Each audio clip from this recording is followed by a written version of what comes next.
What's going on, guys?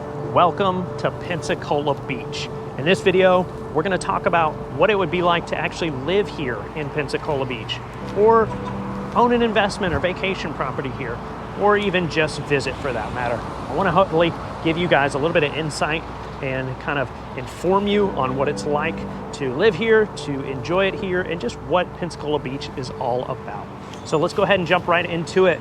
The first thing you want to know is that Pensacola Beach is actually separate from Pensacola, the city. In fact, when you're going to leave Pensacola City downtown, you're going to go over what we call the 3-mile bridge, and then you're going to come into a small beach town called Gulf Breeze. It's also a really nice place, surrounded by water, mostly residents, not quite as touristy. You get some of the traffic, though, coming here to Pensacola, and you're going to go over a small little bridge. It's a little commute.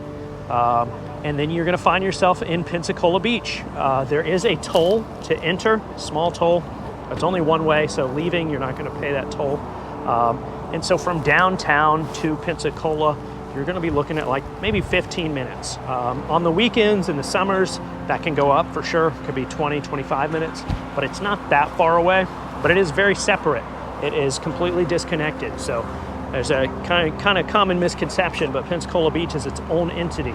It is a part of Escambia County, so they're the same county, but it's also under the Santa Rosa Island regulations. It's a little confusing, but Pensacola Beach is an amazing place to not only live, but also visit. And if you're thinking about living here, a couple things to understand and know. First of all, it is about an 8-mile stretch. This is technically a barrier reef island.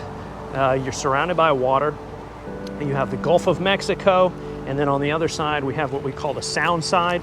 That's actually behind me here. This is the sound side. A lot more calm waters. It's technically bay, still pretty, still enjoyable. People typically come here and you can do more paddle boarding, things where the calm water is, maybe snorkeling, things like that. So that's behind me. And the Gulf of Mexico, I could walk to right now as well. It's not far away. But again, this is just kind of basically an 8-mile stretch of beautiful white sugar sand, pristine beaches, some of the best beaches in the country. And I'm at this little park right now. You might hear some birds above me. They are up here kind of nesting. It's really cool here. It's pretty. And there's so much to do here, always going on. And not too far away over here to the right is Laguna's Beach Bar and Grill. And they have an obstacle course that's fun. So if you have kids, even if you don't have kids, it's fun for adults as well. It's like this obstacle course. They have one for toddlers, and they also have some kind of like rock climbing, obstacle wall type things. And I've done it myself. It's fun. And it's overlooking the water.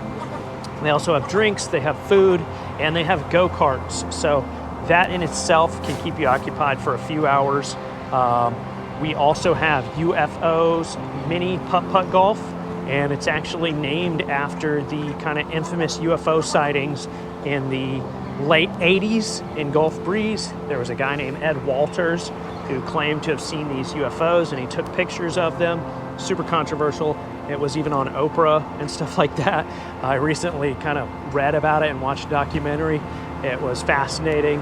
Nonetheless, the UFO's mini putt-putt golf is a cool place. They have ice cream and, again, putt-putt golf, obviously, and a small arcade inside. By no means is it a huge arcade, but a little place to go and visit. And they actually have the UFO that they supposedly found in the guy's attic after he sold his home. The actual one is inside, so pretty cool. But that's just a few of the things to do here. There are also dolphin cruises that you can go on and enjoy. And you'll definitely should be able to see some dolphins while you're here. You can rent a boat, you can rent jet skis. There's a few places to do that. You can rent these kind of like golf cart type things that are fun. There's plenty of places to walk and get around. And there's also like shopping. There is the boardwalk here on the sound side, just a ways down this way. There is Ron John's Surf Shop, and there's tons of tourist places to get all your Pensacola gear, maybe buy some seashells, what have you. There's also a ton of places to get frozen drinks. Bamboo Willie's, got to go there. Get a Bushwhacker, or they just have tons of frozen drinks, so whatever you're feeling. And if you're hungry, We've got so much good seafood and other restaurants as well. Flounders and crabs on the beach. Those are two different places. Those are kind of the big tourist ones. And they're fun, they're enjoyable. Flounders is kind of famous for their drinks. But on top of those, you're gonna have Felix's on the beach as well. You're gonna have Hooters, you're gonna have Grand Marlin. It's kind of more upscale, but delicious seafood, fresh cuisine. What else? There is Redfish, Bluefish. There are a ton of other places to eat as well. But man, there's just so much going on here. You're gonna enjoy it, again, whether you're on vacation or if you wanted to live here. There's never a shortage of things going on. And of course, I didn't talk about the actual beaches themselves, right? You have kayaking, which we have Glow Kayaks is a company that does these night kayaks. They're these clear kayaks and they glow up at night. That's pretty cool. If you're feeling brave, you wanna go check that out. But just enjoying the beach here. There's endless miles and miles of private beach. White sugar sand, again, the waters are pristine. There is the Pensacola Beach Boardwalk, which goes out quite a bit of ways over the water. People fish off that pier. And actually the end of Pensacola Beach goes all the way down, and right at what's called Portofino, kind of these resort style condos, Pensacola Beach ends. But then the Gulf Island National Seashore begins. And that is like 15 minutes of just undeveloped, beautiful beaches. And you can go down there, it's public, it's free, but there's no condos, no high rises. And so if you enjoy kind of the more peaceful, laid back and just nature, definitely suggest you driving down there a little bit. And the other side of that dead ends in Pensacola is Fort Pickens, which is kind of a famous fort that was built by the military in the early 1800s. It's a state park now, and so you can go there for the day. It's usually open year-round, and check out the old cannons and the old forts and some of the architecture. Really cool because it's surrounded by water as well. It's beautiful, but you're not going to find a shortage of things to do, and it's just kind of that vacation paradise beach lifestyle here in Pensacola Beach all the time. If you did want to buy and own a property here in Pensacola Beach, it's not cheap. It's not cheap at all. Some of these Gulfront homes can be well into the 3 and 4 millions. There are homes not on the Gulf, and you could even start those kind of in the 800s, 700s. Everything's gone up so much in the last few years. Some of the homes on what we call the Sound side, again, not the Gulf, but the other side on the bay, a little bit cheaper, but we had a record sale last year, over $3 million for one of those. So, and you can have a dock on the Sound side. You cannot have a dock on the Gulf. But there's also condos. There are condos, there are townhomes, and you could find those starting kind of in the high 400s into the 500s.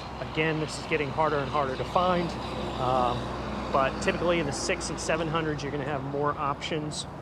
And if you're thinking about buying them as an investment or vacation, well, you could make a killing. The rental projections on some of these are phenomenal. It's just a tourist hotspot.